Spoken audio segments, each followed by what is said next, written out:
ஐயப்பனின் மகிமையினை அறிந்து கொள்ளுவோம் வாருங்கள். ஆத்மாவின் ஜோதியினை உணர்ந்து கொள்ளுவோம் வாருங்கள். ஐயப்பனின் மகிமையினை அறிந்து கொள்ளுவோம் வாருங்கள்.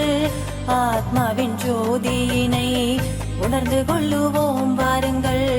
பிறப்பெடுத்த ரகசியத்தை புரிந்து கொள்ளுவோம் வாருங்கள்.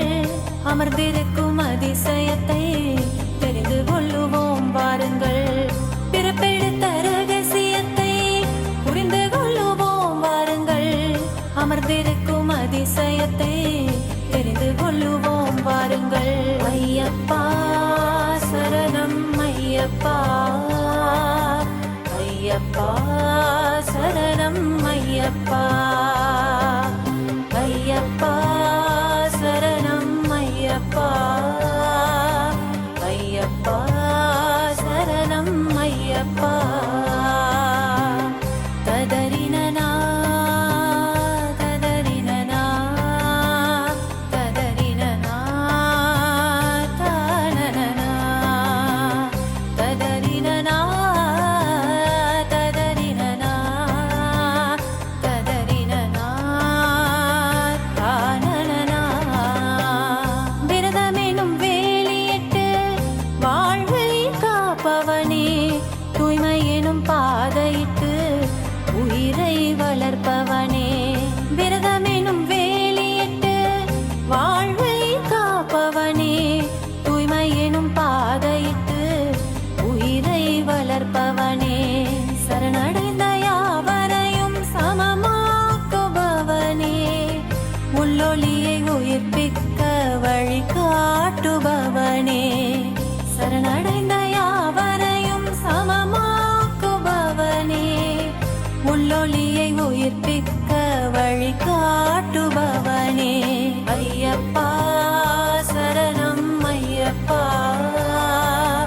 ஐயப்பா சரணம் ஐயப்பா, ஐயப்பா சரணம் ஐயப்பா, ஐயப்பா சரணம் ஐயப்பா, ஐயப்பா சரணம் ஐயப்பா, ஐயப்பா சரணம் ஐயப்பா, ஐயப்பா சரணம் ஐயப்பா, ஐயப்பா சரணம் ஐயப்பா.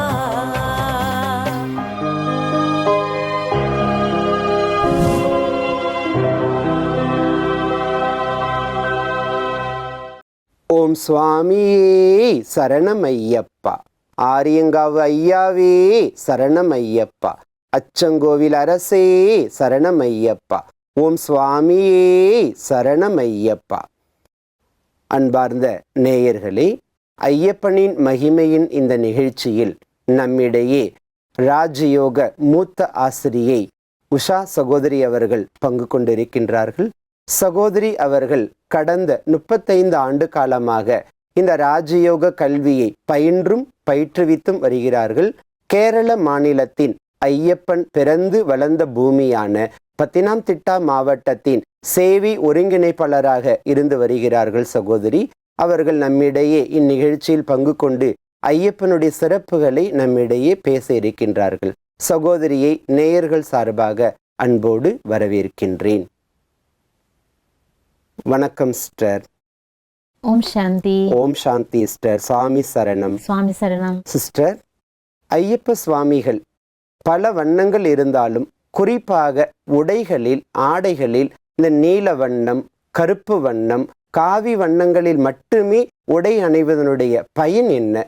அதனால அவங்களுக்கு என்ன விதமான நன்மைகள் ஏற்படுதுங்க சிஸ்டர்? நம்ம இந்த கலருடைய அடிப்படையில குணங்கள் எடுக்கிறோம்னா, ஏன்னா இன்னைக்கு மனுஷனுக்கு எதுக்குமே ஒரு சப்போர்ட் தேவை. ஆமா சிஸ்டர், இல்லைங்களா? ஏன்னா இந்த கலர் போட்டா இது கிடைக்குது.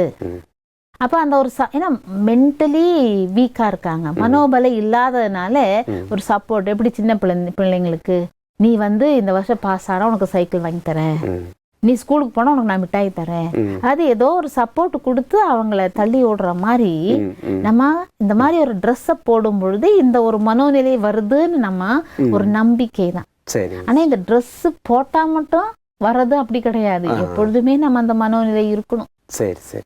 எப்பொழுதுமே அந்த மனோநிலை இருக்கணும். சரி. ஆனா அந்த மனோநிலை எப்பொழுதுமே இல்லாதனாலதான் நம்ம சொன்னோம் இல்லையா, போகிகள் அந்த உலக வாழ்க்கையில மூழ்கிட்டு இருக்கிறதுனால அவங்களுக்கு ஒரு வெளிப்படையான ஒரு சப்போர்ட் தேவை. அதனாலதான் அந்த விவேகம். அந்த கருநீல Dress போடும்பொழுது விவேகம். என்ன விவேகம் கிடைக்குது அவங்களுக்கு? இது தப்பு, இது சரி, கோவப்படக்கூடாது, இது தப்பு, பொய் பேசக்கூடாது, அப்புறம் திருடக்கூடாது, ஒரு ஆளை நம்ம அனாவசியமா கெட்ட வார்த்தை சொல்லக்கூடாது, அடிக்க கூடாது. இந்த விவேகம் அவங்களுக்கு வருது இல்லையா மாலை போட்டா? அதுதான் அது அந்த விவேகத்தினுடையதான் அந்த கலர் காட்டுறாங்க. அப்புறம் அந்த மனசு எப்பவுமே நான் அமைதியா வச்சுக்கணும். என் மனசு சின்ன சின்ன விஷயத்துக்கெல்லாம் நான் என் மனசு படபடக்க கூடாது, டென்ஷன் ஆகக்கூடாது. ஏன்னா நமக்கு தெரியும் உலகத்துல யாருமே பெர்ஃபெக்ட் இல்லை, யாருமே முழு நிலை அடைஞ்சவங்க கிடையாது. ஒரு இறைவன் மட்டுமே தான் முழு நிலை அடைஞ்சவங்க. மனிதர்கள்ல குறைகள் இருக்கத்தான் செய்யுது. அந்த குறைகளையே நம்ம பார்த்தோம்னா நம்ம மனசுக்கு நிம்மதி கிடைக்காது. ஒரு மனுஷனுக்கிட்ட 99 குறைகள் இருக்குல்ல, ஆனா ஒரு நல்ல குணம் இருக்கு தெரியுமா? அந்த ஒரு நல்ல குணத்தை பார்த்தோம்னா நம்ம டிஸ்டர்ப் ஆக மாட்டோம். இப்ப குடும்பம்னா பலர் இருப்பாங்க, பல குணங்கள் இருக்கும். 5 விரல் ஒரு மாதிரி இல்ல, ஆனா 5 விரல்ல பிரயோஜனம் இருக்குது. ஒரு விரல் இல்லைன்னா கூட நமக்கு இந்த விரல் இல்ல, கட்ட விரல் இல்லைன்னா கூட எழுதுறது கஷ்டமா தான் இருக்கும். ஆமா 5 சுபாவம் இருக்கும் வீட்டுல, ஆனா அவங்களோட நம்ம ஒத்து போகணும். அப்பதான் நமக்கு அமைதி கிடைக்கும் மனசுக்கு. அப்ப அந்த ஒத்து போகணும், அதுதான் விவேகம். அந்த ஒத்து போறது நமக்கு அமைதி. அந்த ஒரு மன அமைதிக்காக நான் என்ன பண்ணலாம் இங்க, அதுதான் நம்ம பார்க்கணும். எல்லாரும் ஒரே ஸ்பீட்ல போக மாட்டாங்க இல்லையா? இப்ப பிள்ளைங்க கூட ஸ்கூல் விட்டு வராங்க, யூனிஃபார்மே மாத்த மாட்டாங்க, கை கால் முகமே கழுவ மாட்டாங்க, விளையாட தூக்கி போட்டுட்டு அம்மா பாருங்க எவ்வளோ தடவை கூப்பிட்டு கூப்பிட்டு கூப்பிட்டு கூப்பிட்டு அவங்க கடைசியில அடிக்க வேண்டி வருது. ஆனா அந்த அம்மாவே மகனுடைய நல்ல மூட்ல இருக்கும்போது, பிள்ளைங்களுடைய நல்ல மூட்ல நீ வந்ததே இப்படி பண்ணணும், எல்லாருமே புரிஞ்சுக்கக்கூடிய தன்மை இருக்கிறவங்க தான். அதுக்குதான் அந்த விவேகம் வேணும். நான் இது பண்ணணும். ஆனா இந்த Dress போடும்பொழுது அவளுக்கு ஆட்டோமேட்டிக்கா வருது. யாரும் சொல்லி 2 தடவை குடின்னு சொல்ல மாட்டாங்களே, நீ சரணம் போடுன்னு சொல்றது இல்லையே, ஆட்டோமேட்டிக்கா அது நடக்குது. நீ நான்வெஜ் சாப்பிடக்கூடாதுன்னு சொல்றது இல்லையே, நீ கோவப்படக்கூடாதுன்னு சொல்றது இல்லையே, இதெல்லாம் நேச்சுரலா வருது இல்லையா, இயற்கையாவே அது வருது இல்லையா? ஏன்னா அந்த நிறம் அந்த குணத்தை கொடுக்குதுங்கிறது அவங்க அதுல இருந்து எடுத்துக்கிறாங்க. ஆனா மாலை அவுத்தாலும் அந்த Dress போடாட்டியோ நமக்கு அந்த குணம் நேச்சுரலா வரணுமா வேண்டாமா? கண்டிப்பா வரணும். ஏன்னா அந்த ஒரு மண்டலம் நம்ம இருந்தாலே எவ்வளவு லேசா இருக்கு தெரியுமா மனசு? அந்த குடும்பத்திலேயே எவ்வளவு சந்தோஷமா இருக்கு தெரியுமா? பிள்ளைங்களை கூட அப்பானா பயம் இருக்காது. அந்த நேரத்துல மது அருந்துறவங்க கூட மது அருந்த மாட்டாங்க, சிகரெட் பீடி பிடிக்கிறவங்க கூட அதை குடிக்க மாட்டாங்க. அந்த பிள்ளைங்களுக்கு அப்பா மேல பயம் வர்றதில்ல, மனைவிக்கு தன் கணவன் மேல பயம் வர்றதில்ல. ஏன்னா அவங்க கட்டுப்பாடா இருக்காங்க, ஒழுக்கமா இருக்காங்க. இந்த மாலை அவுத்தாலும் அந்த நீல வஸ்திரம் அல்லது அந்த கருப்பு வஸ்திரம் அல்லது அந்த காவி வஸ்திரம் போடலைனாலும் இயற்கையா இந்த குணங்கள் இருக்கணும் அவங்களுக்குள்ள. அந்த சிற்றின்பத்துக்குள்ள போகாம பேரின்பத்துல வாழணும். அதனாலதான் இந்த சன்னியாசிகள் இந்த காவி உடைய அணியறாங்க. ஏன்னா அது ஒரு ஆனந்தத்தினுடைய ஒரு ஆனந்தத்தை குறிப்பிடக்கூடியது இந்த கலர் அப்படிங்கிறது. அதனாலதான் இந்த பிரம்மலோகம், ஆத்மாக்கள் வசிக்கக்கூடிய உலகம், பரமாத்மா வசிக்கிற இடம், அது இந்த செம்பொன் நிற கலர் தான். அங்கே ஆத்மாக்கள் இருக்காங்க, அங்கதான் ஆத்மானுடைய ஒரிஜினல் வீடு. அதுதான் அந்த ஆனந்தத்துல நம்ம இங்க வாழணும். அதுக்கு விவேகம் வேணும். விவேகம் இருந்தா மன அமைதி இருக்கும். மன அமைதி இருக்கும் பொழுது நமக்கு ஆனந்தம் இருக்கும். இந்த உடை அணிவதின் ரகசியம் இதுதான். ஆனா அந்த உடை எப்பவுமே அணிந்துட்டு இருக்க முடியுமா? முடியாது. எப்பவுமே இந்த மாலையை போட்டுட்டு இருக்க முடியுமா? இது ஒரு மண்டல கால அந்த மாலையை போட்டு அந்த உடையை அணியும் பொழுது நமக்கு ஆட்டோமேட்டிக்கா என்ன ஆகுது? அது நம்முடைய நிரந்தர குணமாக மாறுது. இந்த கொஞ்ச நாள் அந்த வாழ்க்கையில இதை கடைபிடிக்கும் பொழுது அது நிறைய நாள் குணமாக மாறுது. அதுவே நம்முடைய சொத்து, நம்முடைய ஒரிஜினல், நம்முடைய உண்மை தன்மையாக மாறுது. இதுதான் அந்த நிறத்தை குறிப்பிடுறது. இந்த 3 நிறங்கள் இந்த குணத்தை குறிப்பிடுது. அந்த குணங்கள் நம்முடைய வாழ்க்கையில அமைதியை கொடுக்குது, வாழ்க்கையில அறிவை கொடுக்குது, விவேகத்தை கொடுக்குது. அந்த நிறங்கள் வந்து நம்முடைய வாழ்க்கையில பேரின்பத்தை கொடுக்கும்.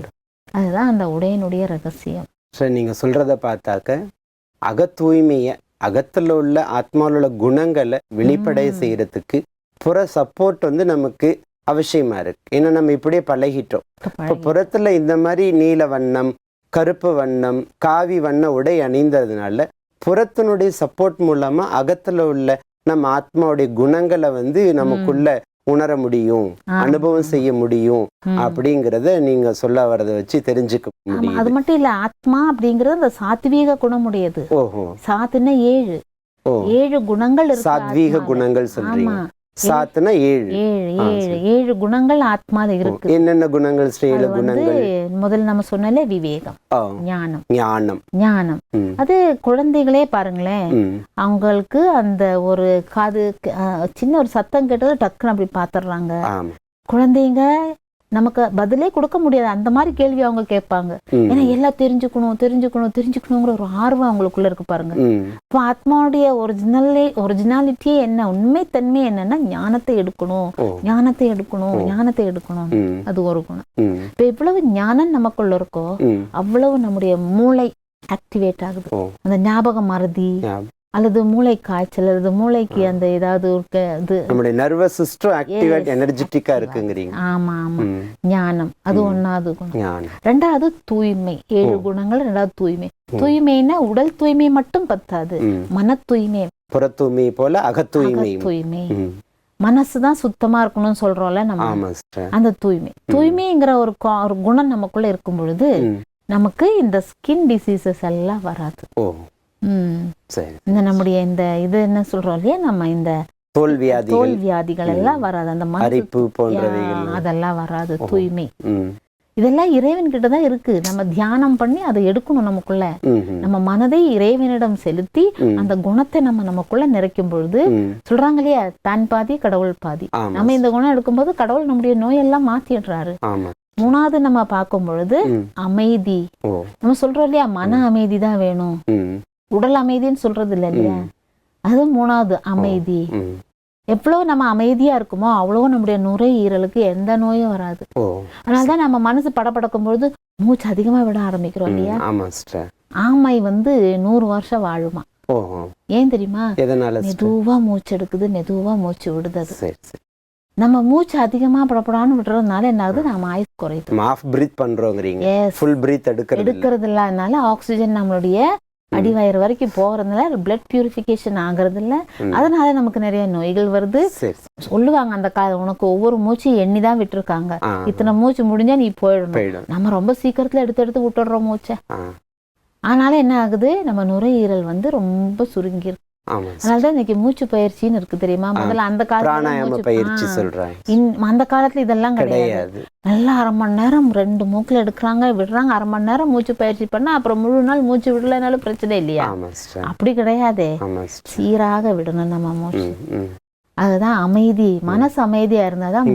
பார்த்தா அமைதியா இருக்கும்போது நம்முடைய சுவாச பயிற்சி, இந்த சுவாசம் வந்து சீராக இயங்குதுங்கிறீங்க. நுரையீரல் முழுமையாக சுருங்கி விரியுதுங்கிறீங்க. எப்பெல்லாம் நம்ம அமைதியை உணர்றோமோ அப்ப நம்முடைய நுரையீரலுடைய செயல்பாடு ரொம்ப ஆரோக்கியமா இருக்குதுன்னு சொல்ல வரீங்க. இப்ப ஞானம், தூய்மை, அமைதி சொல்லிருக்கீங்க. 3ஆச்சு. 4வது அன்பு. அன்புனா இதயம். அந்த ஹார்ட்னுடைய ஷேப் தானே அன்புக்கு காட்டுறாங்க. சிம்பிள் போடுறாங்க. ஆத்மானுடைய அந்த குணங்களை நம்முடைய வாழ்க்கையில அந்த 7 குணங்களை கொண்டு வரணும் இல்லையா. அந்த 7 குணங்கள்ல தான் அந்த அமைதியை பத்தி சொன்னா. மனசு அமைதியா இருக்கணும். அமைதியா இருந்தாதான் அந்த மூச்சு சீராக வரும் நமக்கு. சரி. அப்படியே அந்த குணங்களை கொண்டு வர்றதுக்கு சப்போர்ட்டிவா இருக்கு இந்த இந்த வண்ணக்கலை, இந்த நிறங்கள் அதுக்கு சப்போர்ட்டிவா இருக்கு. சரி. அப்பனின் மகிமையினை அறிந்து கொள்ளுவோம் வாருங்கள், ஆத்மாவின் ஜோதியினை உணர்ந்து கொள்ளுவோம் வாருங்கள்.